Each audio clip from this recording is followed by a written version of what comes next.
Welcome back to another episode of Forbidden Depths. I'm your host, Queen Frostbitten, and we're here today to get down, dirty, and sultry by staying open, educated, consensual, and safe. If you're returning, welcome back to another episode. Thanks for supporting the channel and its growth. If, of course, you're new here, make sure you follow, like, and subscribe, because one taste will never be enough.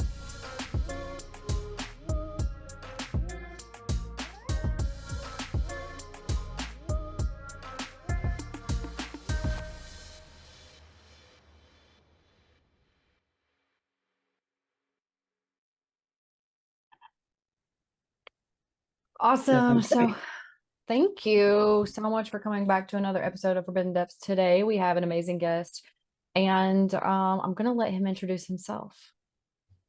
Well, I'm Marcus London, known on Twitter and Instagram as the Vagina. Number two. Why it's number two, I don't know. I think for some reason I couldn't get number one. I got knocked off my spot, maybe. Yeah, and that's me. I've been in the business for, I'm guessing, about 20 plus years, filming, directing, mostly in front of the camera, but quite a bit behind too. And yeah, now back over in England, where I'm actually from. Nice. So I have to know where you got your name from. Where does the Vagina come from? Interesting story, actually. I've never been big on fancy names. I even didn't want to have a stage name when I was in England much. And then when I went to America, I still was very kind of, I don't know, all these people have these really silly names like Just Insider and, you know, Billy Big Bollocks or whatever. Just names that I was just like, yeah, I don't want to be known as anything like that. So I just stuck to my name and where I'm from, Marcus London. That seemed sensible and easy. And then the Vagina name, I have done a lot over the last maybe 7 to 8 years doing sexual education videos for a company that was not adult related, but then became adult related, obviously, to a degree, and then made so much money, moved away and created a lot of other things like Beachbody and other, you know, programs that were non-sexual. And in that time, obviously I became very, or looked at as an educator due to the level of experience that I'd had with women on and off camera, but obviously mostly on, really, in the fields of squirting, orgasm overall, and just general skills within, you know, the realm of how to please a woman. And the name Vagina came from, I was actually having a fun night with a couple of, well, a girlfriend of mine, not real girlfriend, but just, you know, fuck buddy, let's call it that. And I was with her and she said her girlfriend was coming to visit and to hang out. She did. We all started playing around. And at the end of the session, she looked at her friend and said, "Where the fuck did you find this guy? He's a fucking Vagina." And I went, I want that name. Do you mind if I nick it? Because I think that's amazing. I'd never heard that reference. I'd never heard that term. And I just thought it was a fucking brilliant name. I'm a magician with a vagina. I love it. And that was the name that I, you know, predominantly was going to go as, and of course used for my book and courses and things that I'm developing now. The book's done, but I just still haven't released it because I'm the best procrastinator on the earth. I'm the worst. I really am. So yeah, that's where the name comes from. Nice. I love it. So you actually didn't give yourself that name. Someone gave it to you. No, far from it. No. I never even heard of that term. It was just, it blew me away. I was like, that's the coolest shit. I love it. Fuck yeah. So I actually started following you because of the educational value.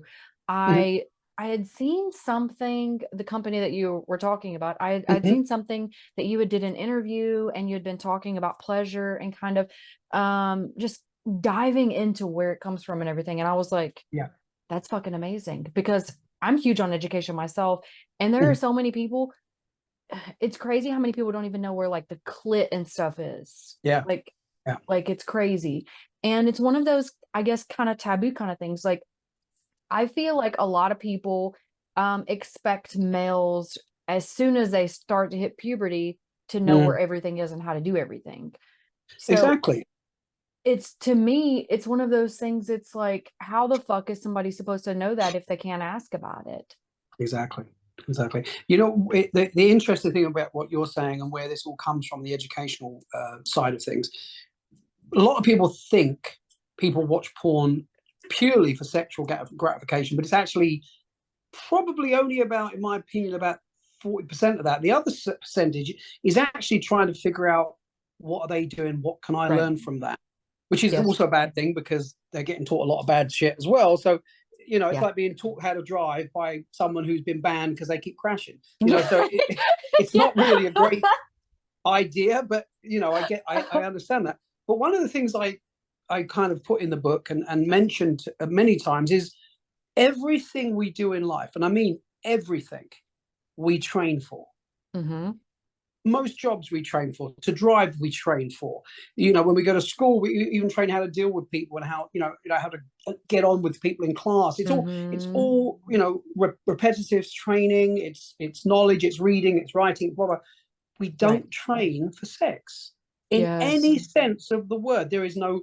I mean, yes, you can read books, but for the most part, how many people really pick up a book trying to learn something? They don't, especially Yeah. men. Women And they might. only But take women, like bits and pieces out of it too. well, they don't look into it deeper. They don't Mm-hmm. try and understand not just the mechanics, but the spiritual side, the psychological side, the physical side, all the things that really all comes down to, because everything is more than one thing. It's layers. Everything has Right. layers. It's four-dimensional, five-dimensional, six-dimensional, depending on where you want to take it, you Right. know? And that was the reason I had so many women talking to me about their bad experiences. I heard very few good experiences. I mean, like, almost none. And I just started thinking, I was like, I don't know if I was just different, but I was always interested in knowing more.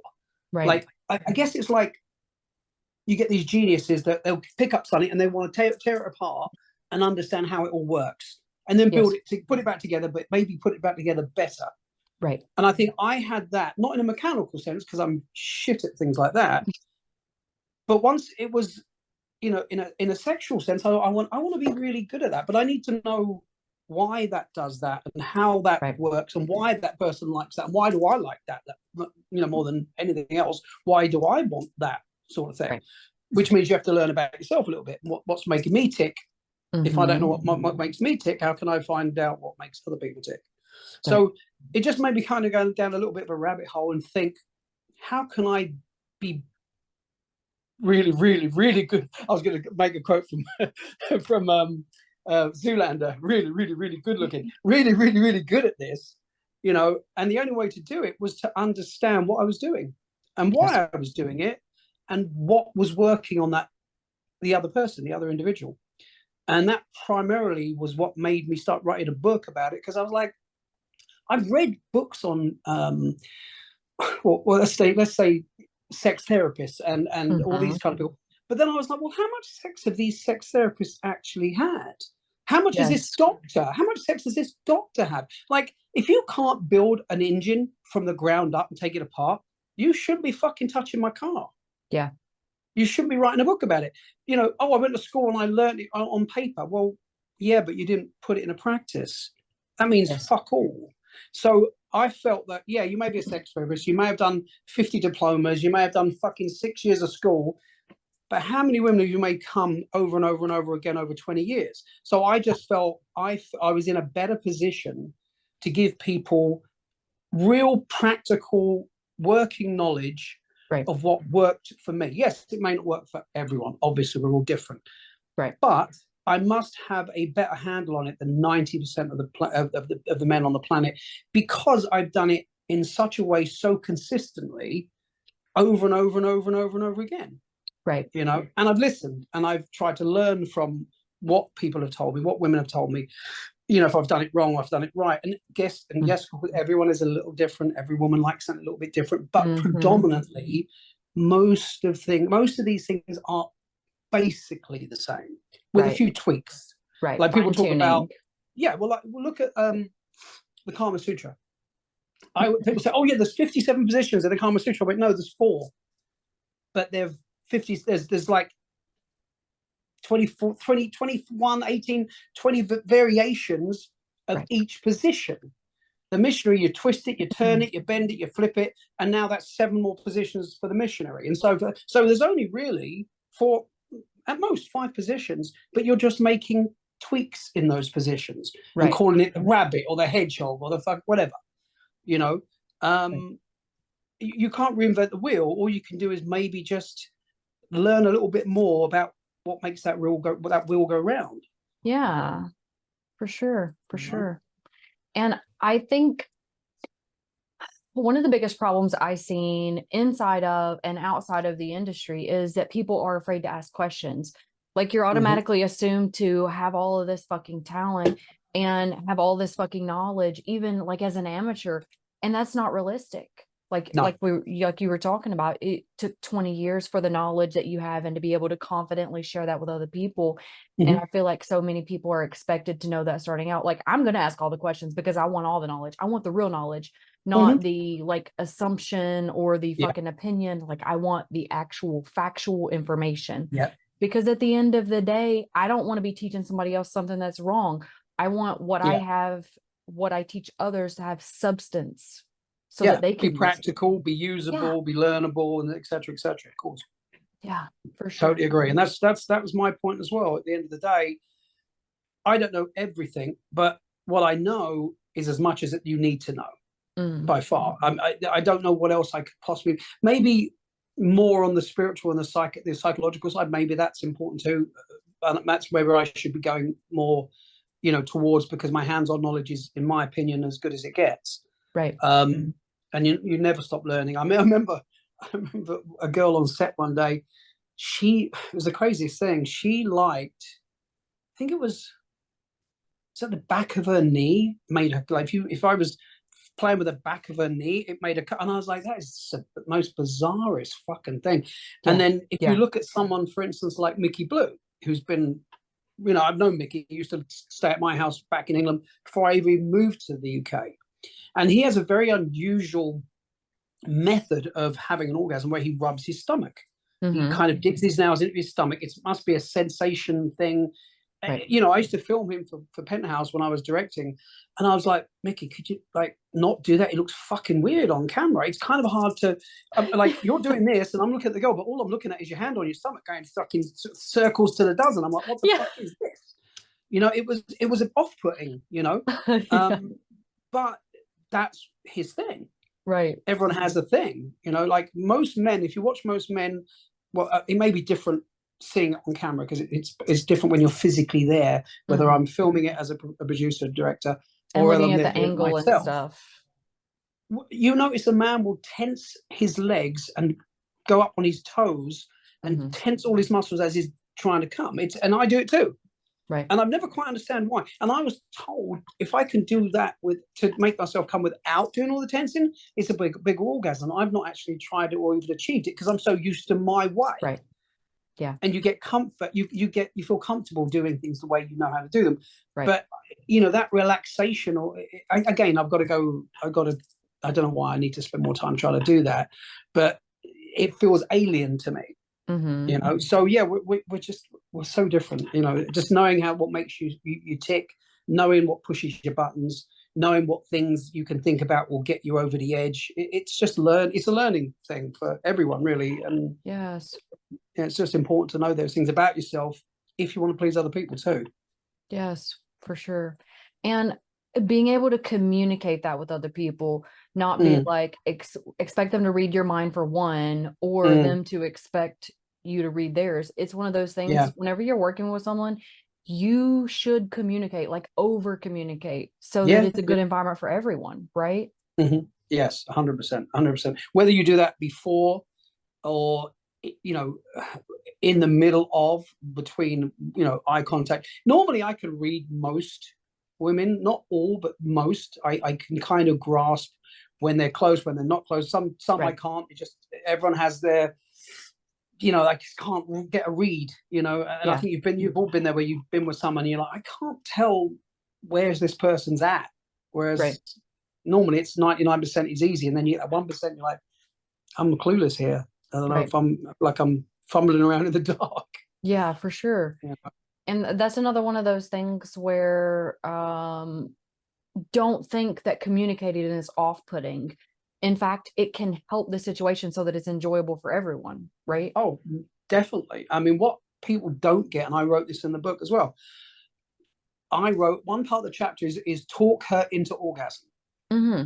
And the principle of that is, and a lot of people don't like doing this, and I understand why it's uncomfortable, because, you know, in a way, men can talk too much, women can talk too much, in a certain way, but talking dirty will heighten your sensation, you know, because one, you're visual, so you see things with your eyes, that turns you on.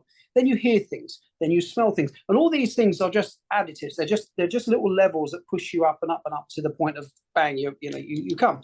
So using the right words and phrases and making someone feel a certain way because of what you're doing to them or what they're doing to you pushes people closer to that point. So, like, if someone doesn't say a word, it's extremely off-putting. Yeah. You know, like, I like, to be honest, I hate silence. I like the fuck to call music that I'm interested, that I love. Mm-hmm. You know, that is a mood thing for me. Lighting is a mood thing for me. I like a certain look and a style going on. I can't stand just bright light, no music, that just messes me up. I don't like it.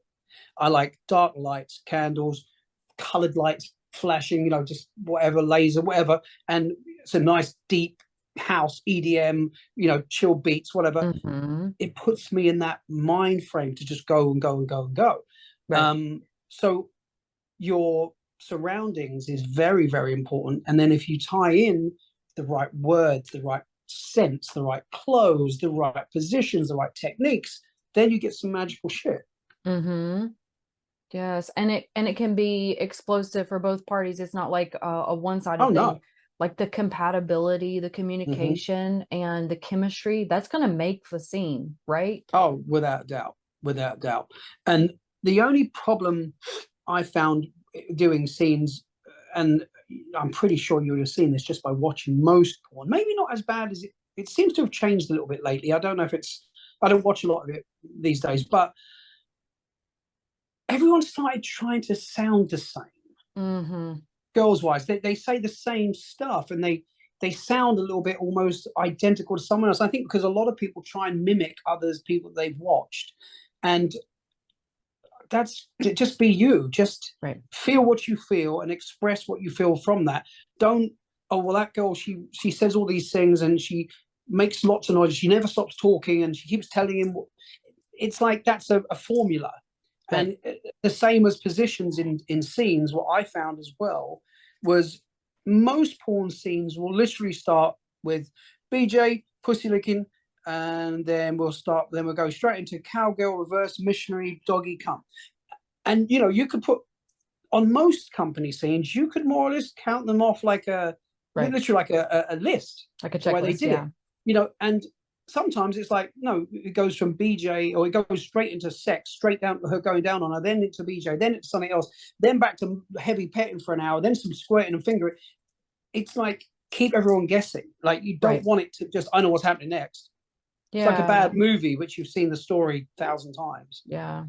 And I think Or that's a lot of porn. That's why I remakes think that amateur don't porn, get better. yeah, I think I'd rather watch amateur porn in that respect, because Yeah. even maybe they don't know what they're doing, but they are doing what they like.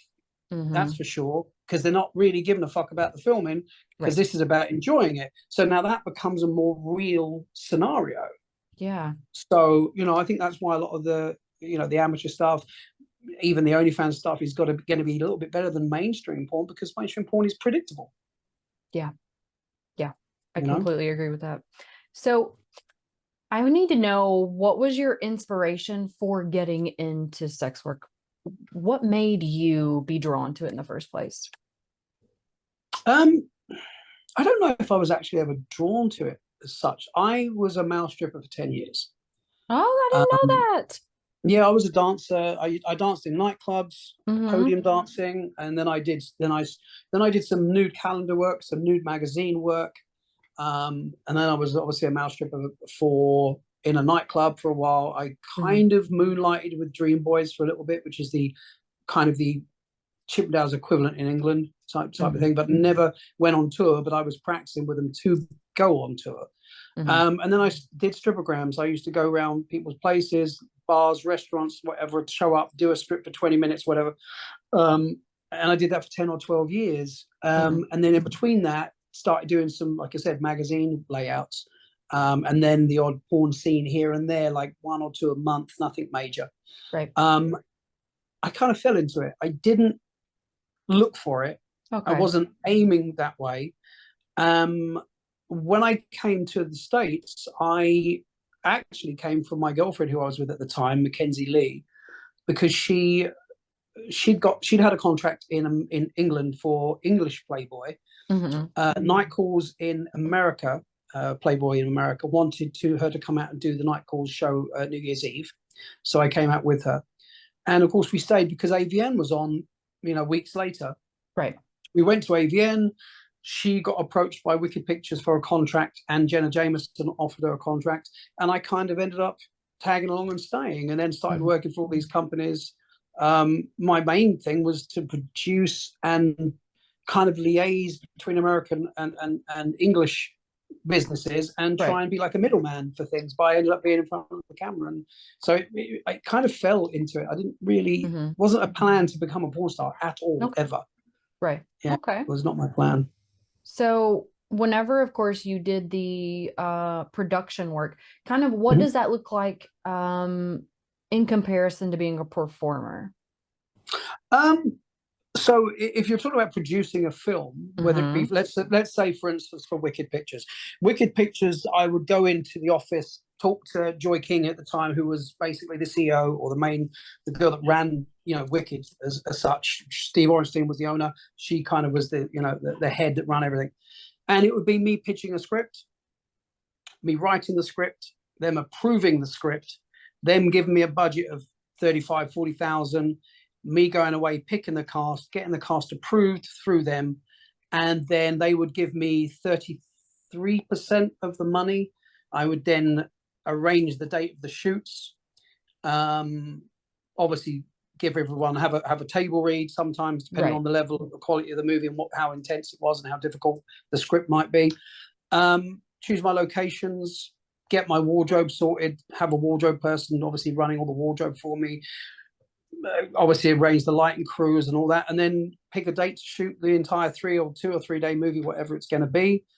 And then pretty much be hands-on, not so much with camera. I always had 2 camera guys. I really just sat on a monitor and directed, Hmm.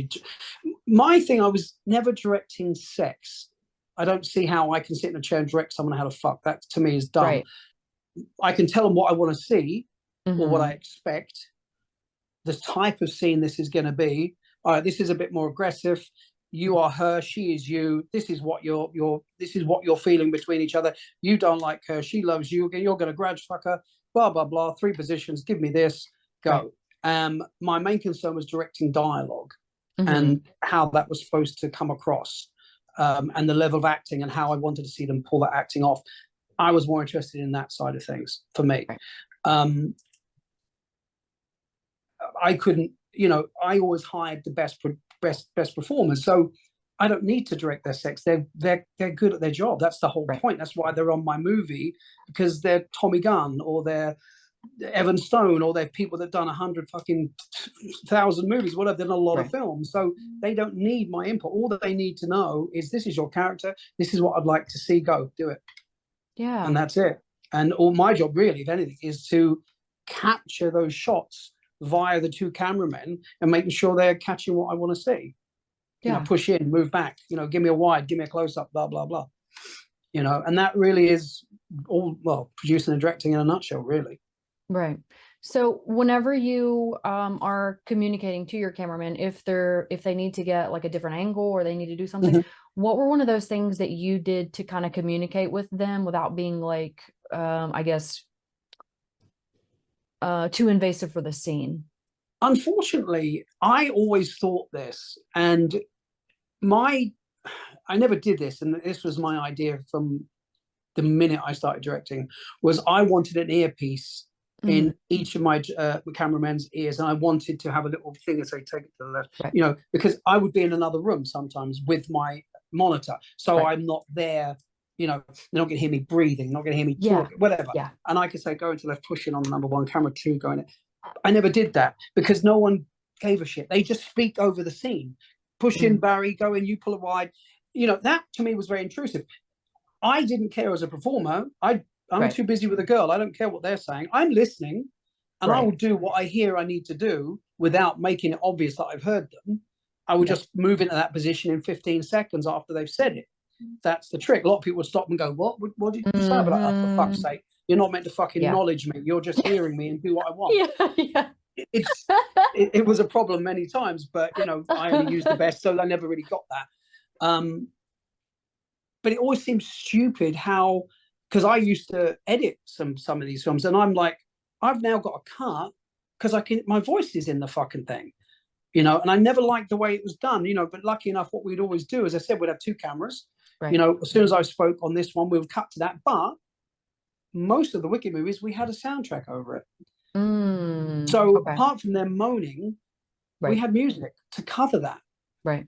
If it was Gonzo, then that would be a bit more of a different situation, because now you don't have music; it's just moans and groans. So it was a bit more difficult to work around that. But as I said, I like to talk as little as possible in sex. I may just catch their eye. I'll be like, because I don't really want to fucking say anything. Even when I wanted to, I'm like, just shut up and say, let them do it. Let them do it. And if we stop anywhere, we've got cut. Right, rewrite, do this position, do that, and then we'll cut. We'll go back a minute or two, and we'll pick that back up. Same as you do with dialogue, anyway. Same kind of principle, really. Right. That was always one of my biggest concerns, because it's like, well, obviously you don't have to worry about it as much whenever you're working with people that have more knowledge, that take guidance a little bit better and stuff. Oh yeah. But like the amateurs, I imagine that would be a little more difficult, like deer in a headlight kind of situation. Oh, for sure. Oh no. Especially if you're like having a conversation in the background and they're like, oh, what are they saying? Don't worry about what they're saying. It's funny because I have spent so much time in front of the camera. I remember, I was always been very quick to get to the pop shot if need be. In other words, I could say, okay, we're ready for the pop shot. Okay, cool. 1 minute. I'll tell you when. So they know that in maybe 45 seconds, I'm going to go, okay, go, shoot it. And then 15 seconds later, we're done. A lot of guys weren't able to do that. Or they may take 20 minutes and you're all sitting in the camera guy's arms fucking aching. I'm like, all right, can't just let him do it. Wait till he gets to that point, blah, blah, blah. And it's difficult. And I understand, you've got a lot of people around you. There's a lot going on. It's very hard to, put yourself in a different place to get to that spot where you're, I'm going to have that. It's difficult. It's probably the hardest thing on set in a way, other than keeping erection. It's really difficult. Yeah. And guys only have that one time, right? Like women. I mean, I know guys that will go, oh, I missed it. Let me do you another one. And then 3 minutes later, there's another one. I know a couple of guys like Marco Banderas. He'll knock out 4 one after the other. I mean, I'm like, you're a machine. You're electrical Terminator. You are the fucking Terminator. No question. I used to go, you go, oh, I got another one. I'm like, you show off cunt. Fucking 3? What the fuck? You make me feel bad, and I'm directed. I'm like, he still is probably, but it blew my mind. There was a couple of guys like that. I'm like, unbelievable, really crazy. But the thing is, a lot of men don't realize, and actually, probably most people don't realize, even women, when a man has an orgasm, he has a release of a specific hormone compound that actually makes the penis go down. There's literally very little you can do about it. It could be anything from a minute to 10 or 15. So depending on how much of that fluid or that chemical that is released, how strong your mind is and how worked up and turned on you are, it will depend how quickly you can come back from that. So there is, you're right. I mean, once it's done, it's a done deal sometimes. But there are quite a few performers that can bring it back pretty quick, which takes a lot of talent. Oh no, it's trust. I couldn't. Maybe in private, probably not on camera, on camera, because unfortunately, you have to trick your mind into believing this isn't work to a degree. Once you know it's a job, which it is obviously, and you're involved in all that stuff, you become, I say mechanical, but I'm thinking about the camera. I'm enjoying what I'm doing with the girl, obviously, but I'm also considering where the camera is right now, what he's trying to see, what I need to feed him, what I need to give him, and how she's experiencing it, and what I can do to make that look better. So there's a lot of calculations going in my mind when I'm being filmed. And the problem with that is if you can get a little bit detached from your scene.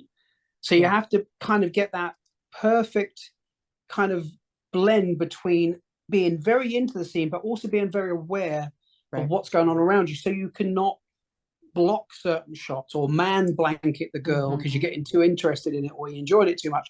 So it is a very fine line between being, getting enjoyment from something and being fully professional, because you are professional at all times, but you're a man. You've got to enjoy this. It's not like a woman can lay there and, go through the motions, because you can't tell anything on a woman. She just has to have the expressions and the body language. But a man, there is a telltale sign if he's not having a good day. Yeah. It's very simple to know. Yeah. So it is very tough for a guy to do it. But it's all in the mind. It's all in the mind. There's nothing else. It's not even physical. It's mental. Right. It's all mental. Yes. Orgasms for women, mental. You can get in her head, and you'll get her to come easier than touching her body. It's so interesting. So it's a great subject. Right there. Oh my god, we need to put that on repeat. Yeah, do it as a GIF, a talking GIF. Yep. So tell me about what weaknesses and what strengths you feel are kind of part of being a performer. So yourself, what strengths and weaknesses do you feel you have when it comes to being a performer? I think, and this is from years of practice, I feel that you have to understand what you're good at and what you're not good at. Right. Yes. And again, what turns you on, what doesn't. So, for instance, and this should be probably for most men, because this is a blood flow issue. Most men aren't generally good on their back because your blood flow is limited. Yes. Standing is always going to be your best position, because the blood flow is going directly where it needs to be. I can fuck for days standing up. Pool tables, chairs, kitchen counters, whatever, beds, whatever. Always good. Laying down, I'll be okay, but it could be hit and miss. Yeah. If she's pounding, if she's pushing on my bladder, or she's especially hitting me over time. Way. Oh, for sure. You don't want to be on those laying down positions for long. That's why a lot of people jump into a side spoon, because you've got less pressure. You're only down on one side. You can change it, or an over doggy where you climb up on top of the girl and you're on top of her.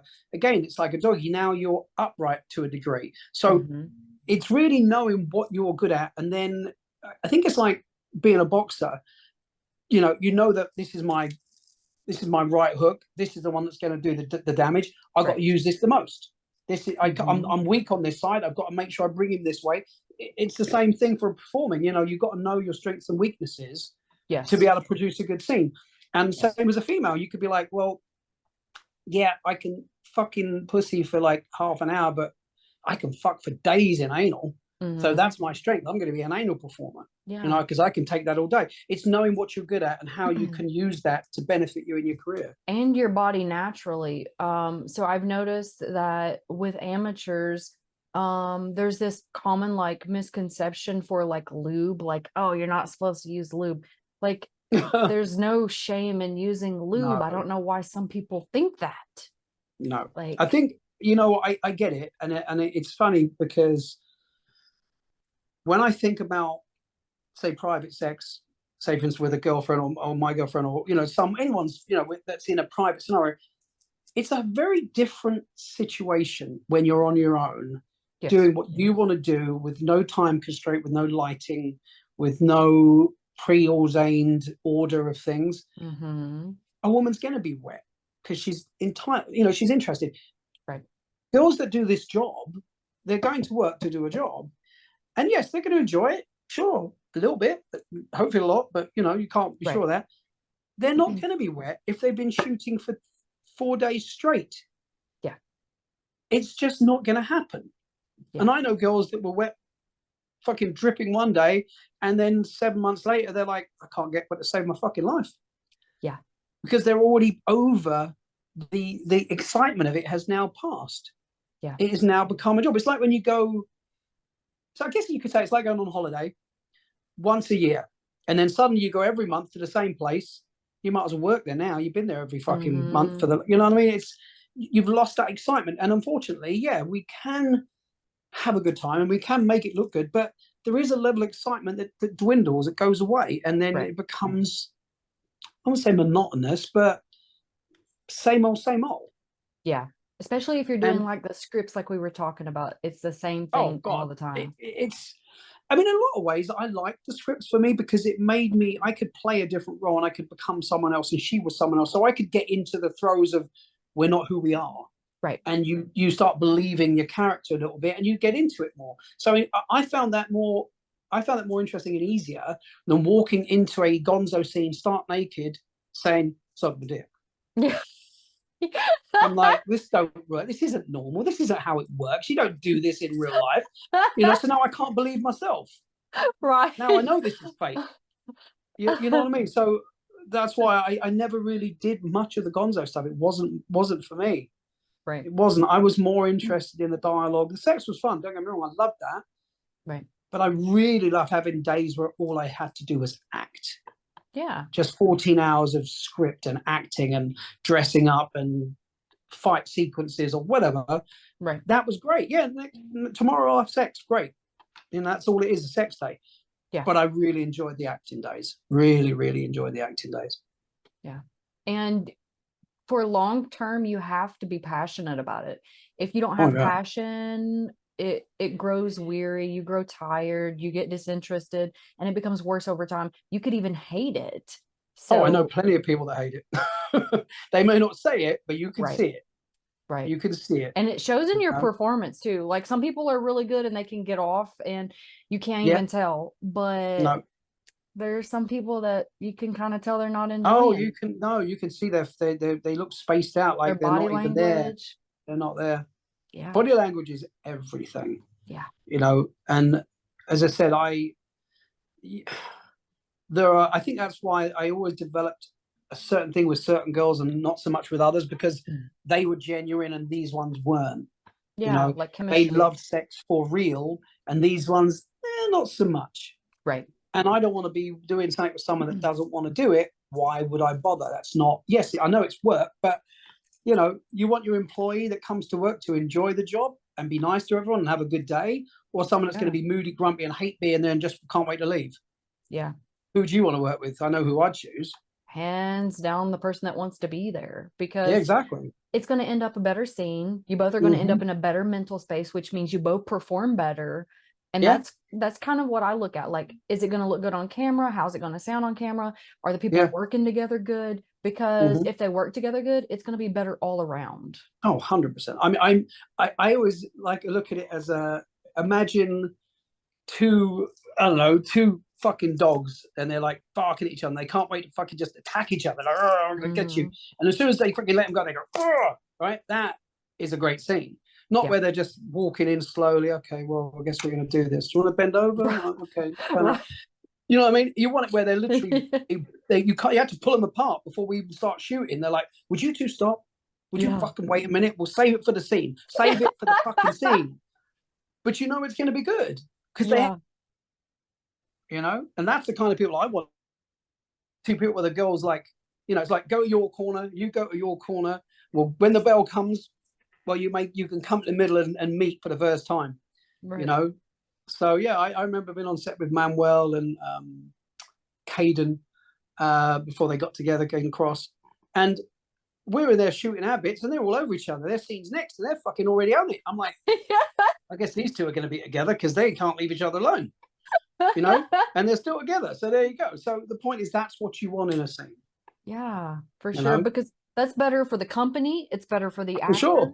I mean, it's just better all around. And it's one of those things that you need to find something in it that you are passionate about. Like we were talking about strengths just a moment ago, because if you are passionate and you do really well with it, mentally, you're going to feel like, this is my shit. I'm good at this. And you're going to kick ass. Yep. It's like, I think in a lot of ways, so I think it's why so many women are really, I never realized this for a long time, actually. I was one of these guys that didn't really care for blowjobs because I was like, oh, that can't be giving her any fun, can it? I mean, why would she want to do that? You know, I didn't see it, Right. but it's a control thing. And women, most women I've come across, love giving blowjobs. And I feel like they're always, what's the word? They're always kind of pushing themselves to just really get really good at it. And you can see it in some girls' eyes. You can even hear it in their moans. Like, no, they're not even being touched, but they're moaning as they're doing it. Like, whoa, she's getting off on this fucking Yes. shit. This is crazy. It's a turn on. Like, you're like, whoa, she's having way too much fun. That's amazing. And I never understood it because I was like, fuck, I could take it or leave it. I'd rather go down on the girl than that. I'd rather just please her that way. And then a couple of girls pull me over and they're like, we like doing blowjobs. I like blowjobs. I'm like, why? You're not getting nothing out. He goes, yeah, we fucking are. We like this. We feel like this. I like that. And I'm like, wow, I never really thought about it that way. Yeah. You know, gives so you even control I of your something. pleasure.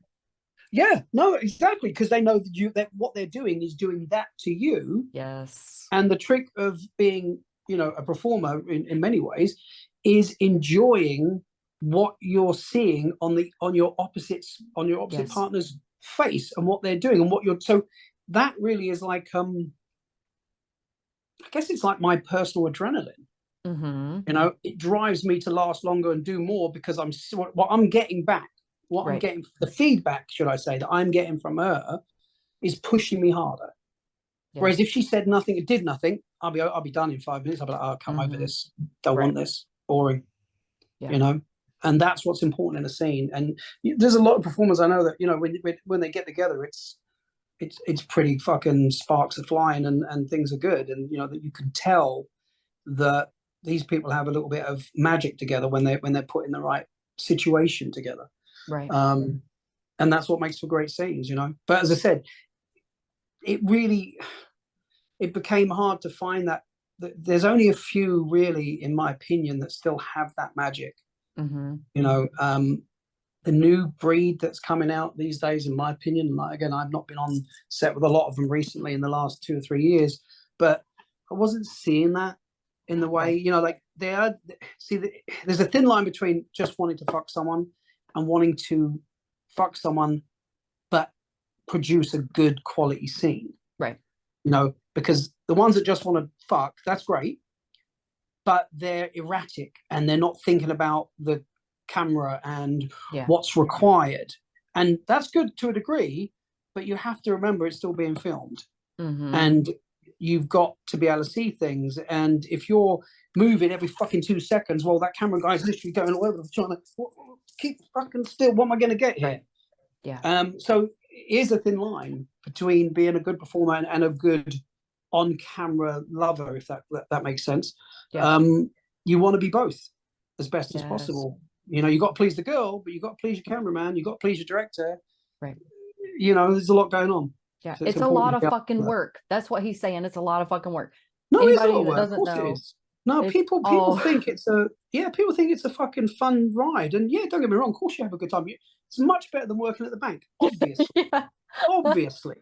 But it's still a job that takes a certain amount of commitment and, you know, knowledge, technique, skill, patience. I mean, there's a lot that goes into it, you know. And to be honest, for women, I will say, the men have it hard, but we have it easy too because we're naturally born to fuck. Anything and anytime we feel like it, because that's just the way we're wired. Women are not really made to do that. So it's a lot more difficult for a woman to just open up to have sex with anyone at any time, or more than one, or more than 5, or whatever it is. That takes a massive toll mentally and physically. And it doesn't do that for men. You could put 30 girls in front of me and I'm going to be thinking, oh, this is Christmas. Yeah. Great. It's like Charlie and the Chocolate Factory. But you put a girl there with 30 guys and she may for a 2 seconds think, oh, this will be fun. Then she's thinking, oh, fuck no. Yeah. What the fuck? After 5. Like being thrown to the wolves. It would be like being thrown to the wolves. It would be scary. I'd be terrified if I was a woman, not Now, I as a man. have If I was met a woman, I'd some be like, people fuck. that really, really enjoy that. Like, Oh, yeah, but they're again very special type of person. yes, Very, very exactly. special. And I've seen them. I've Yeah. seen them. Chechik, and some of these girls that do these huge, gangbangs and whatever. Hmm. They thrive on it. They become Yeah. a beast. But Yes. not everyone can do that and Right. even then, I wonder how much of a toll that really takes on them over Right. time. I wonder. I mean, I don't care. You're being And it's used in a physically way that demanding, at some like point, for everyone, the very, job is very, physically demanding. very. Yeah, I feel like I've done the biggest set of leg workouts in over a day. If I've been shooting properly, I Right. literally feel it the next day like I've done a heavy day of legs. Yeah. It's once you get used to it, it's not so bad. But Right. if you're not shooting constantly, yeah, you're like, fuck, why can't I walk today? What's going on? So Hmm. you imagine what a girl's like when she's been working with some really big guys, Yeah. and some of these things can take hours. And it's tough on a woman. It really is. Right. So my next question is going to be, how I know that you kind of wanted to share your experiences and kind of educate people. How did you start working with the company for the educational interviews?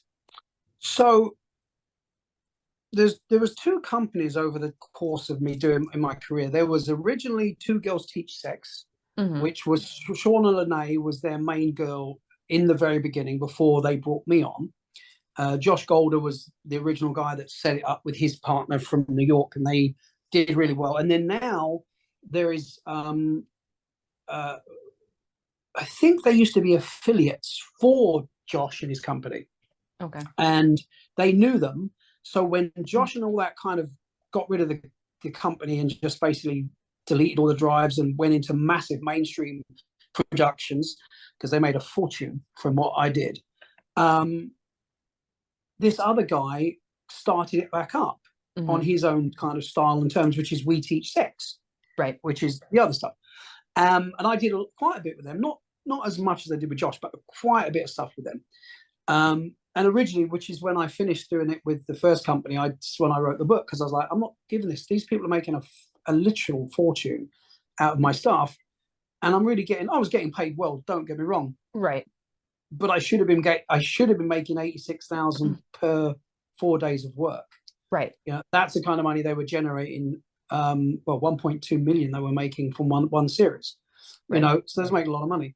So I was like, I need to write a book and do this for myself. And Well, yeah. again, the book, obviously, and it was weird because I actually I had someone call me and say, "Hey, there's an advert on Craigslist saying they're looking for a Marcus London sound alike," and I'm like, "What?" But yeah, they said they're looking for a British Marcus London sound alike lookalike to work for them. And I'm like, really? That's fucking weird. So I Right. messaged. I looked on Craigslist. I think it was Craigslist. And I looked at it. I saw them and I wrote them. I said, "Hey, why do you need a lookalike or a sound like? Well, you can have the fucking original." Yeah. And then they got back to me, and I started working with them literally 4 days a week all the time, and that was it. And then when that eventually did finish, a year or two later, I met these guys, and they went, "Would you do the same for us?" And I'm like, "Hell yeah, why not? Fine." Right. Yeah, but yeah, that's really where it all came from. It was like I was like, I don't know if they just thought they wanted a British sounding voice because it may have sounded more, I don't know, intellectual, more Right. believable. I don't know. But yeah, it was bizarre, and that's how I got into it. I didn't. Yeah, that's how I got approached, and that was it. The rest is history. Yeah. That's crazy. A Craigslisting. Yeah, yeah, it was mad. I was like, well, I don't get this. What were they, you know? And I don't know if you ever saw it. I mean, I don't even know if they even. Well, it must be on the net somewhere. But there was this doodle drawing Mm. that would probably go for about, I don't know, maybe 5 or 10 minutes. And this guy would be drawing just a hand. You'll just see a hand, and he'd be Right. drawing really quickly, and it'd be like picture like a guy smoking a pipe. "Hi, I'm Marcus London. Let me tell you about I can do that." And it goes all the way for like 5 minutes. This guy Yeah. drawing really fast, and suddenly I appear, and there's two girls appear, and there's a car, and this and that. And it was brilliant. It was a brilliant concept. It really got people's attention because you couldn't not watch it. Right. You didn't stop it because you want to see where this is going. Right. You want to know. This is amazing. All these drawings. And it was like when there was like, you know, doing my silly accent and trying to, it was just funny. And I think I saw that and I was like, the fuck is this? Right. And then that's how I, you know, it was weird. It was weird. It's funny. Well, I love the direction. Yeah. So whenever you are looking as a performer to work with someone, what do you look for? Like, what makes you drawn to work with someone? Honestly, there's a couple of things. Sexual energy is very important to me. If I feel you could be the hottest girl in the room, doesn't mean you're sexual. Right. Or you have anything sexual that I will be attracted to. I may be attracted to the way you look for the moment. Right. But within minutes of meeting you or talking to you, I can certainly change the way I feel and be like, yeah, nah, not my cup of tea. Or you can be very plain, but have such a strong sexual energy that I'm like, this girl will be great. Right. She likes this stuff. She wants to do this stuff. She'd be real. I mean, it's being real. I think the main thing is being real. You know, you want someone that really wants to be there, really wants to do it. You know, and that trumps anything to do with body and looks any fucking day. Right. Any day. And I think about all the girls I've worked with, and the best scenes were not the hottest girls by any means at all. Right. At all. You know, and 90% of them, the best scenes were with women from 30 to 45. 100%. Because they had experience already in their life. They knew what they liked. They knew what they wanted. And they knew how to get it. Yeah. You know, there was a couple of, you know, like Carter Cruz, very young at the time, probably mid-20s. Amazing. Great actress. Great in the scenes. But, you know, they're very far and few between. Right. You know, because girls start too early. They don't know their own bodies. They don't know stuff. Personally, I don't think any girl should be doing porn to their mid-late 20s, even, well, at least over 23. Yeah. You know, till they found themselves in a way, because otherwise they become indoctrinated to what the business expects. Yes. Opposed to what they expect and what they're going to be their own personal, you know, they're not going to be their natural selves. They're going to, well, I'm going to be like her and I'm going to do that, you know, and they're not just, I can't be me, because they don't know themselves yet. They don't know what they really or they're like, like, how much sex what they have. sells best? They don't really care. Well, yeah, and I get that. And that's totally fine. You know, if you've got OnlyFans, of course, you've got to please your fan base, of course. Right. But you've also got to please yourself somewhere along the line. And I've always tried to please myself. As bad as that, a lot of people say, well, that's selfish shit. Well, it is, yeah, because I'm doing the job. Well, you got to find the balance, though, right? Well, yes, it's a balance. It is a balance. You've got to have the balance. Otherwise, you'll hate it and you'll stop and well, I mean, there's been times where I've got up and like, oh, fuck, I really don't want to fucking want to do. I don't want to go to work. I don't want to do this. Right. And that's because I've done it how many thousands and thousands of times, you know, even though it's fun and even though it might be good, it's still, you've got to want to do it. You just have to. You just have to, you know. And that, I think, wake up and go to your job and be happy to go. You know, I always thought like waking up to go and feed animals or to look after animals, or that to me is the perfect job. I wouldn't be able to wait to see the cat and see how they are and play with them. That to me was always going to be a perfect job because I love animals so much. How would I not enjoy going to work? Right. You know, and that, I think all jobs need to be that way as best. I mean, I know it's not possible because there's so many jobs who would no one would want to do them anyway, but you've got to do them. But you have to try and find something in this job that you enjoy doing. Otherwise, you're going to fucking hate it. And it's just going to be like going to a normal job that's 9 to 5 and boring and tedious. Yes, because it doesn't matter how good the fucking sex is or how attractive the person is. It does get old and it can become something that you regret or hate. Oh, for sure. Easy. I've seen it countless times. Yeah. Countless times. You know? So when looking at those types of situations, that kind of leads me to my next question. Mentally, whenever you are in your, I don't really want to be here kind of mentality, what do you do to kind of work through that? Well, to be honest, it's the same as when you walk past a homeless person who is, you know, holding his hand up for some money, and you give them £5 and you think, I'm a lucky cunt. Mm-hmm.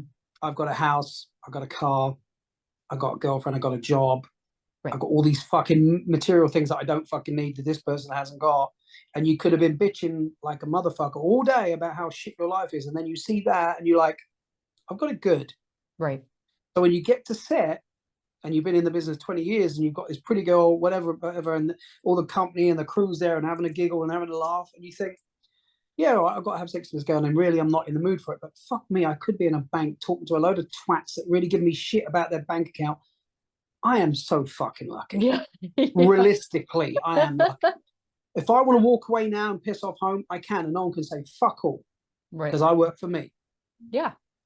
So in the long run, this is the best job on the planet. Yeah.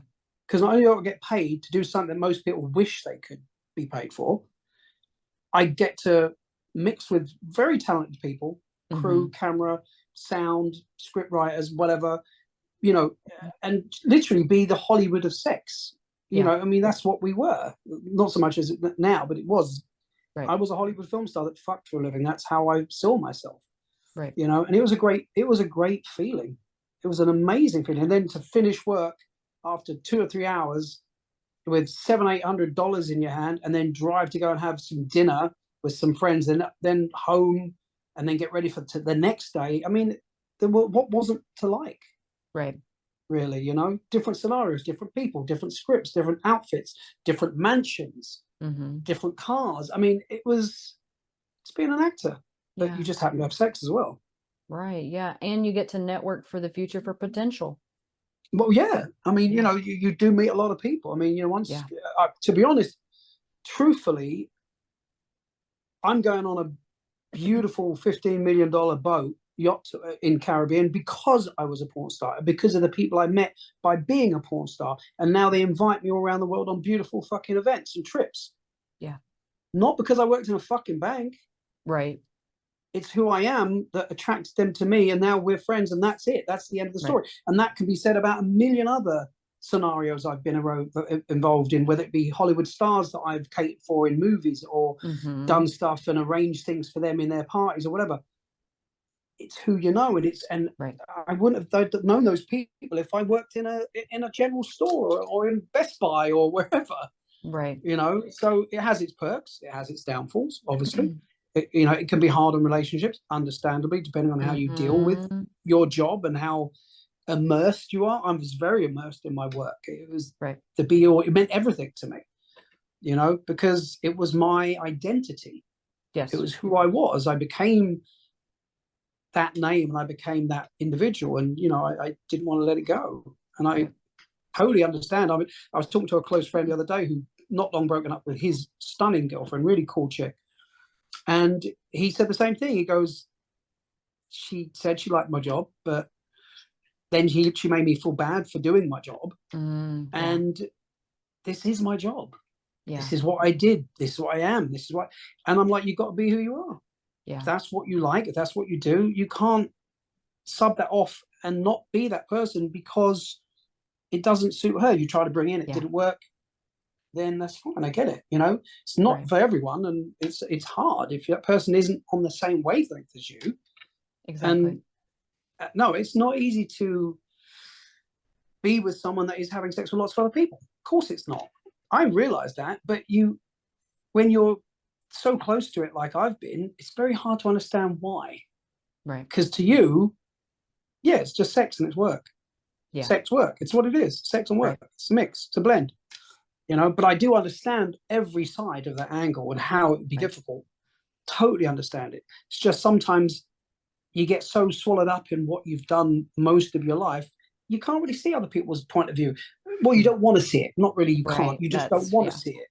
Of course you can see it. You're just like, well, this is me. Yeah. You know? Yeah.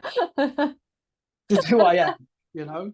But like I said, once you've done it for as long as I have, I still love it, but it ain't what it used to be. Right. For sure. Even where I am, it isn't what it used to be. It was a family unit, that business. When I was in it, it was fun to just go on set, even if you wasn't working. You just want to go and hang out because it was a laugh. We had a good time. Sex wasn't even, just hanging out and eating food and talking about cameras or talking about the latest lights that have come out to shoot the next scene with him and the way you like things, learning things on set. I mean, it is a film business. Even if there's sex involved, it's still a film business. There's still a lot of stuff that is very relevant to Hollywood and the way they do things there. They do it on a grand scale, of course. But you felt it was a community, it was a family, and it's not kind of as much like that as it was 10, 15 years ago when I was doing it more. Yeah. It was it was a lifestyle, 100% a lifestyle. Yeah, for sure.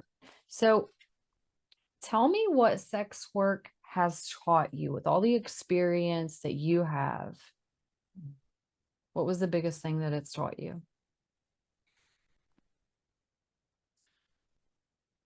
I think it's just taught. When people say to me, "Would you do something different? Would you wish you did something else?" In a lot of ways, I'm like, "Yeah, I wish I did something which had a retirement. That would be lovely.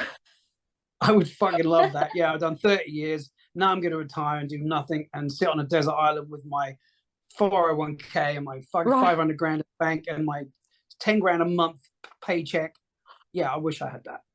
But what I wouldn't want is not to know what I know sexually. Mm-hmm. I couldn't imagine not knowing what I know sexually. It would be devastating to think of going through life without having experienced what I've experienced. Right. And seen what I've seen and done what I've done. Seeing men that are clueless, sexually in the bedroom and thinking, I did this to her, and then they believe they actually did something cool, and the girl really enjoyed it. They really believe in their own hype, but really she didn't even get one off at all.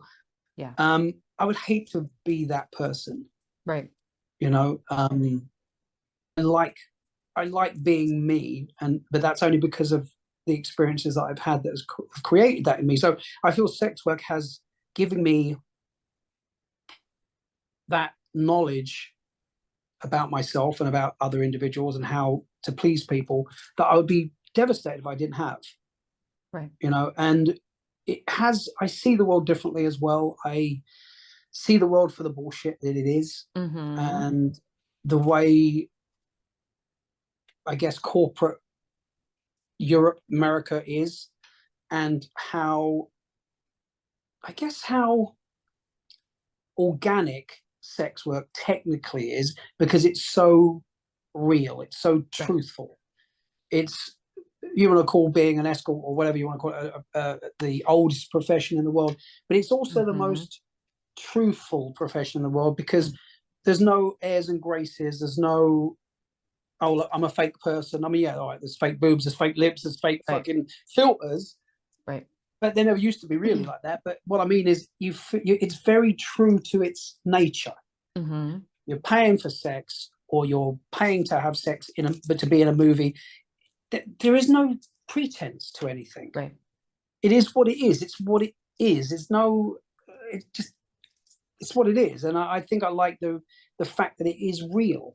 And you can't really fluff that around a bit, make out, oh yeah, I sold all these numbers and I'm this and I'm that.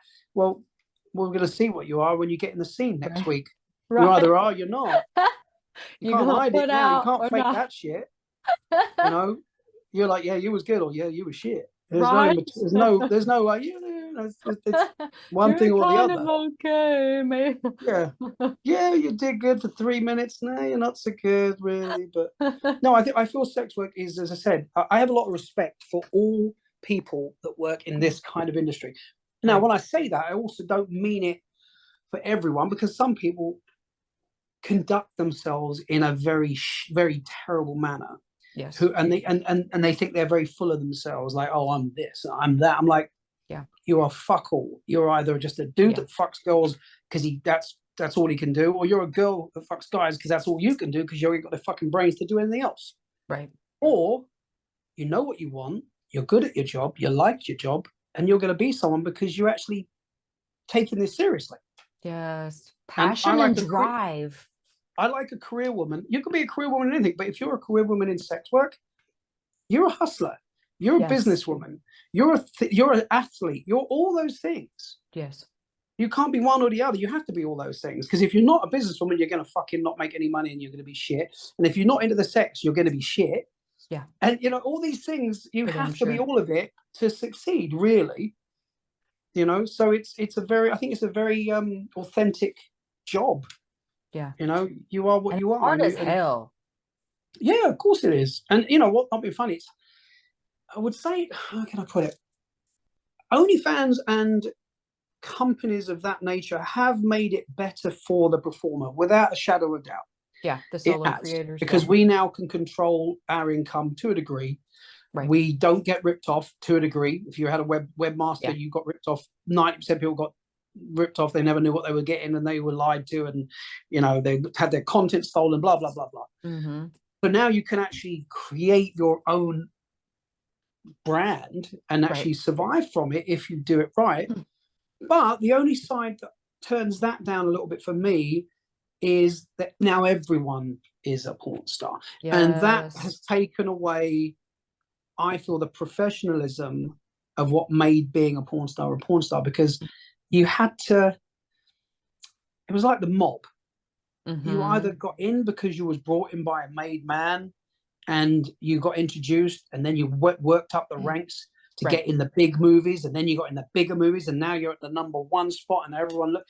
That's how it used to be. Yeah. Now it's not like that, and I think I like that style. Maybe that's a bit old-fashioned, but I really enjoyed the fact that we respected Herschel Savage, Randy Spears, fucking, you know, the guys that were doing it 20 years before us.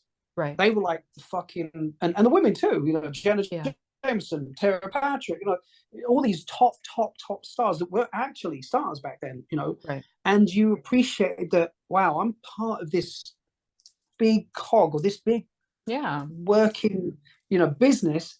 I'm down here right now, and these people up there, but you know what? They're talking to me, and we've got a common ground. Mm-hmm. I'm trying to get where they are, you know, and I want to do my best, and I want to, you know, how can I put it? Have respect for where they are now, and this is where I am, and I'm moving up the ladder, and I liked that. I felt it was a real, you know, how can I put it? It was, I guess it's like going on set. You know, you're 2 years in acting, and you walk on set and you're acting with Brad Pitt. You're like, fuck, I'm acting with Brad Pitt.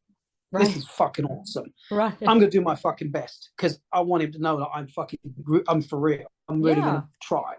And I felt that was the thing, and I don't think that exists anymore. I feel it's gone, and I'm not around it enough to know anymore. But I certainly felt that, right? Because new people would come in and go, "Sorry, who are you again?" I'm like, "How long have you been in the business?" It's 3 weeks. I'm like, "So you don't know anyone in porn? You've never watched porn? You don't know who's who?" Okay. Yeah. It's like me going to be a mechanic and not knowing a fuck all about an engine. Yeah. What the fuck are you doing? I'm working on a car. If you don't like engines, you don't know, you know, your cars, you don't know your you know, what goes where. To me, do your research. If you're going to be part of something, be part of something. Yes. And I feel that's what's missing now, because everyone just wants to make a quick buck, and I get it. We all want money. I completely agree.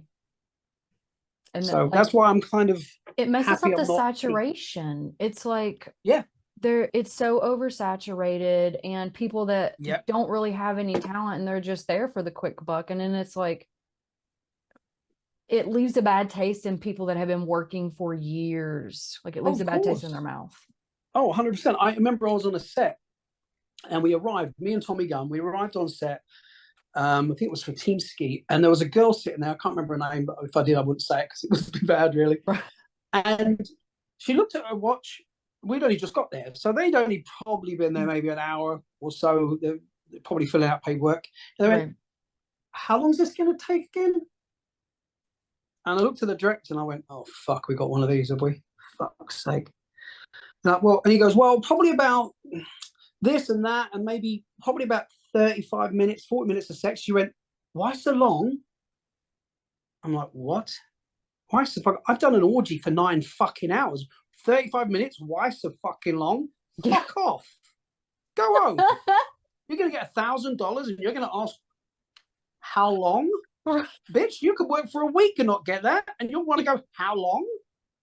Things like that piss me off. I'm like, Yeah. you're lucky to be here. This is a good fucking gig. Yeah. You could do this 10 times a month, make 10 grand for what? Hanging out on a set and working for an hour. Yeah. Realistically, you're working for an hour. Yeah, you're hanging out. All right, I've got this to do. I've got makeup to do. I've got to read some shit. But you're only having sex for fucking 30, 40 minutes or maybe an hour. You're getting $1,000 an hour. Yeah. Even fucking lawyers don't make that. Yeah. That have been in school for 20 years. Yeah. Be happy. Right. Be fucking happy. And that was it. It's like, I could moan and bitch about, oh, fuck, man, I'm here for 14 hours. I've been there for 14 hours.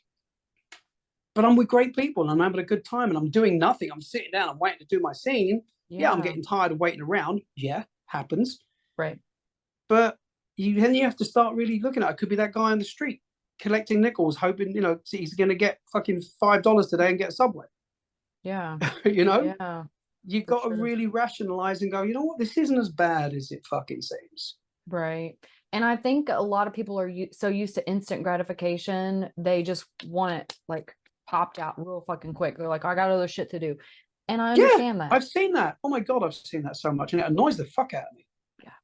So when you some of us grew up with dial-up, we know what it takes. Yeah. When I get booked for a gig, as far as I'm concerned, you own me for 12 hours minimum. I am yours for 12 hours minimum. I'm here until we get this done. Right. I don't expect, I've got the gym at 1, then I've got my doctors at 2. Well, you know what? You shouldn't be working today then. Yeah. That's not, I'm here to make this production fucking rock and I'm going to do that. Right. So you've got my full attention until you say wrap. Yeah. And I just expected that from everyone that I was worked with. And I got that, certainly the people that I'm close with, Tommy Guns of the world, we loved what we did. So, we're here till we're done. I've noticed the work ethic is slowly declining too when it comes to that kind of stuff. Like they want the most money they can get, maximize their profits, but they want to put in as little bit of work as possible. Sad to say, that's actually worldwide, and it's not just sex work. That's everything now. Companies want you to work longer hours. They want to give you less money. Yes. And to be honest, I can understand why people are becoming the way they're becoming, because they're like, well, fuck it, you don't pay me anymore and you want more out of me, and I'm losing money and I'm getting less because of inflation, and fuck this shit. Yeah. So it's a global pandemic in that respect, to be honest, on both sides, companies and people, But again, as I said, I know how lucky I was to get to do what I did and earn what I have over that course of time. And it's hard to adjust to not be doing it as much as I am, or even at all. But I got the memories of it. So I just I live in that moment, of what I had, so to speak. Now, I have an important question for you. This is a very important question. Is this the crunch one? This is crunch question. Okay. So we have talked about all of this pleasure that you learned over time. My question today is, what brings you pleasure? What kinks do you have? What do you like? Truthfully, yes. And this is going to sound real corny and probably most people won't believe it. My pleasure only resides in the other person's pleasure. Okay. It just does. Because I only can draw pleasure from the pleasure I'm seeing on the other person. That's why compatibility is so important for you. It's just maybe because that's something that's developed over time. Right. Because sex in itself and fucking is still, technically speaking, one thing, in and out. So if you can't turn that into more than that, see beyond that, see deeper into someone's eyes, the soul, whatever you want to call it, and draw something different from that, then it's just sticking something somewhere. Yeah. And to me, it's like giving, you know what? I'll tell you what it's like, technically. It's like giving someone a present at Christmas, and you can see them tearing it apart, and they open it up, and then their fucking eyes are big, and they're like, fuck, this is amazing, and they're fucking super happy. Same thing. The feeling you get in that sense from what you have just given that person and their reaction to it is the way you should feel when you're having sex. Yes. In my opinion. It's the giving that works, not the taking. That's where the pleasure comes from. And it goes from swinging. If you don't gain pleasure in seeing the other person having a good time, then you shouldn't be swinging. Yes, I completely agree. Yes, of course, you may want things for yourself. Of course you do, because that's natural, that's normal, that's human. Right. But the main drive should be wanting to see that person you're with in their element, having a good time. Yeah. Doing what they do best or enjoying themselves, whatever. And as I said, the Christmas present thing, I think that is the best analogy that I can get. Right. Is I like seeing someone enjoying what I am doing to them. Right. And that's probably why I was never really into blowjobs as much, because I felt helpless. Mm-hmm. I couldn't make it any better. Right. Because I can't do anything. Right. I can't make my dick suddenly do helicopters and go, look at this trick, look at it, sparks are flying, whatever. She can only do it all. So, of course, I feel very helpless then. Right. So then I'm like, okay, you need to sit on my face because I need to be doing something. Right. I need to be doing something to you so you can do more to me. So between us, we can really be doing a lot of shit together and it's really benefiting both of us at the same time. And that, I think, is it. And one of the things I say in my book is once you learn not to be selfish in the bedroom, you're already 50% there to becoming a better lover, period. Yeah. Without the skills. Because you can have all the skills in the world. If you're a fucking lousy, selfish motherfucker that only wants to take, it don't matter how good you are, she ain't going to get no pleasure out of that. Yeah. So just being present and wanting to please and letting her have an orgasm first is literally 80% of everything. Yes. Now I have one more question for you. Oh, and as for kinks, big pussy lips, big nipples. Okay. And I have a bit of a smoking fetish as well. I would have never pegged you for smoking. I know. Do you know what it is? And I've been trying to figure this out for decades. Do you have an oral fixation? I don't know. I don't know. How would I know that? Are you attracted to mouths quite a bit? Do mouths do a lot for you? Like if they touch you, if you see a mouth? Maybe. I don't know. I think you may have an oral fixation. Do you know where I think it comes from?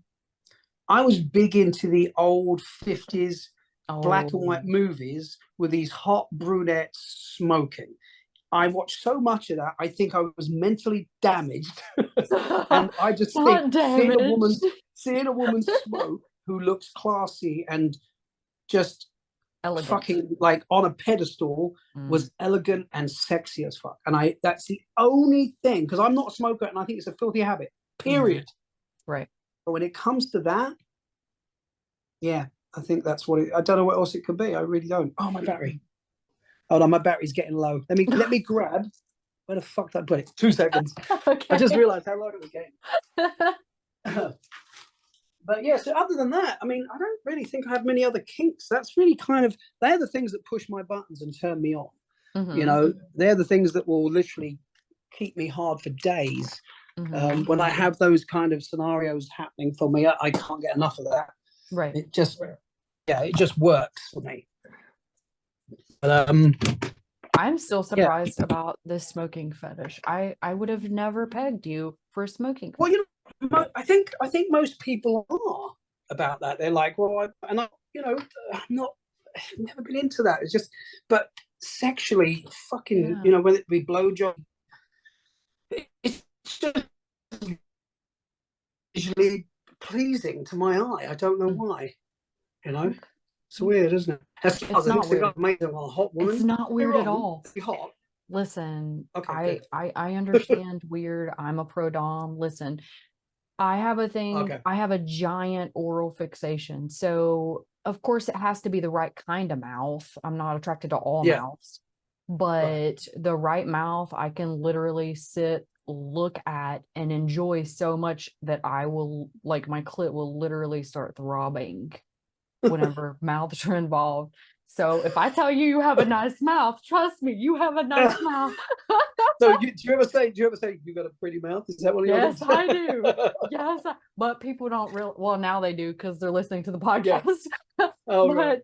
But some people don't realize whenever I tell them you have a pretty mouth what I mean. So Oh, you're in trouble. now they do. I Oh, told them that's awesome. myself. So my last question for you is going to be if you could give advice to someone that wanted to get started at the bottom. We were talking about the ladder Uh-huh. earlier, that wanted to get started at the bottom. What kind of advice would you give them so they don't develop this like new age instant gratification and more sense of like community family ties? Um, I think the first thing, again, as I said, it's such a different business now. It's not, and this has been really for the last 7, 8 years. It's unrecognizable to me to what it was when I got in. Right. You know, in every way. And my friends say that. Tommy Gunn says it. Tony says it. We all say it. It's just not the same.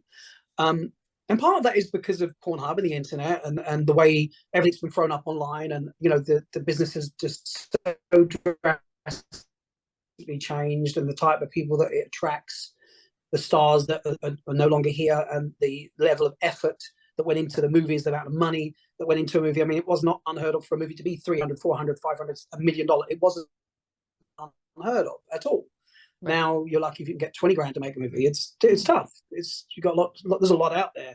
Back in the day, there was a massive demand with zero supply. Now there's massive supply, zero because there's much out there, as you said. Yeah. So as someone coming in, you've got to understand if you're going to I think I cut out. What have I got that's different or special? Mm-hmm. What have I got that's special at the end of the day? What can I give back? Yes, I may be quirky, or I've got a different look, or I'm pretty, whatever. But movie it's different if you're doing OnlyFans. There's room for a lot of things in OnlyFans. Right. They all types, right. All types. But if you're going to do films, you better like acting. You better like doing a lot of different things sexually. You better like being on set for sometimes long hours. You better be able to appreciate who did the business before and know who the hell people are. Because at the end of the day, if you got on set with, I don't know, Angela White and as a guy and you just didn't know who the fuck she was, I know I'd be a bit insulted. Yeah. I'd be like, okay, you're going to do porn, but you don't know who the fuck we are? I mean, yeah, this is your job. You know who fucking, Sylvester Stallone is, right? You watch Hollywood movies, right? Where you're going to watch porn, you're going to be in porn, then you should at least do some homework. Yeah. Know what you want to be, why you want to be it, why are you even here, what are you doing this for? If you're doing it for money, not being funny, wrong decision. Right. If you're doing it just for sex, wrong decision. Right. You need to have a combination of things. Yeah, I'm an exhibitionist. I love to be watched. I want to make some extra money. I love sex. I want to meet new people. I want to do something cool. To me, they're the reasons to be important. If you don't have some of those reasons, or at least 2 of them, perfectly 3, you shouldn't be in the business. Right. It's not for you. There's too many people that come into it and just want to take, but don't want to give. Yeah. Yeah. And a lot of lovers. It is. Well, I get a lot of guys. They hit me up. Oh, I want to be porn star like you. I want to fuck lots of girls. I'm like, nah. Yeah. I have no time for you. Yeah. That is not the reason. Again, this business isn't not when I got into it. Don't get me wrong. I liked it, but that's not the reason I got in. Right. I got in because this is a cool job. I get to act, have sex, make good money, meet some cool people, travel, be on movie sets, drive fast cars, shoot guns, do cool shit. Right. That's why I did it. If someone just said, oh, yeah, you're just going to fuck this girl in these 4 walls, I'd be like, yeah, that sounds a bit boring. I don't think I'm going to really last doing that. It's going to be going to get over that real fast. Right. So all the people that reach out and say, I want to be a porn star. I'm like, no, you don't. No, you don't. Not really. Mm-hmm. You just want to fuck girls for free. That's all you want to do. Yes. Oh, my goodness. and it's all over the place. And and again, like I said, they think it's easy. I'm like, okay, we'll see how easy it is, And then a lot of people go, oh well, how do you manage to fuck so long? I'm like, because we're not stupid. We take stimulants and we learn our bodies. We know what works. We know what doesn't work. Yeah. We craft our minds into a certain sense of learning what we like and what we don't like, and what our partner likes and what our partners don't like. And we try and turn that into a physical, I guess, what's the word? Show, on camera fucking exhibition. We want people to watch what I do and gain some kind of satisfaction from what I'm doing. But I've got to have satisfaction too, don't get me wrong. It's got to be both ways. I want them to enjoy it, but I want to enjoy it at the same time. Well, so if you're just going to fuck this girl and not give a fuck about what they're seeing and not give a fuck about what she's feeling, you definitely shouldn't be doing this job. Yeah, no, it's not going to end well. No, it's not going to end well at all. Not at all. Well, remember, you can find this amazing man, Marcus London, the Vagician, on Twitter. I don't know who number one is. I'm dying to meet him. He's been trying to be number one for a long time. He must be so good. So make sure you hop on over to Twitter. Also, the amazing interviews that I've seen on the educational show that he helps with, I can't praise those more. I watched some, and I'm going to tell you, it's amazing. Again, if anybody has any questions or anything, they can leave them here. Thank you guys for coming to chill with us for another episode of Forbidden Depths, and thank you so much, Marcus. You're so welcome. I really liked it. It's been a lot of fun. I'm so glad. We will catch you on the next episode. You guys have an amazing day. Take care. Hey, it's Queen Frostbitten again, your host. I just want to remind you that you can follow us on YouTube at Forbidden Depths. That's FORBIDDENDEPTHS. Or over on Twitter at 4BIDDENDPODCAST.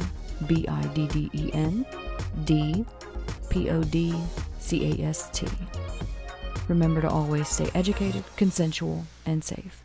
We'll see you on the next show.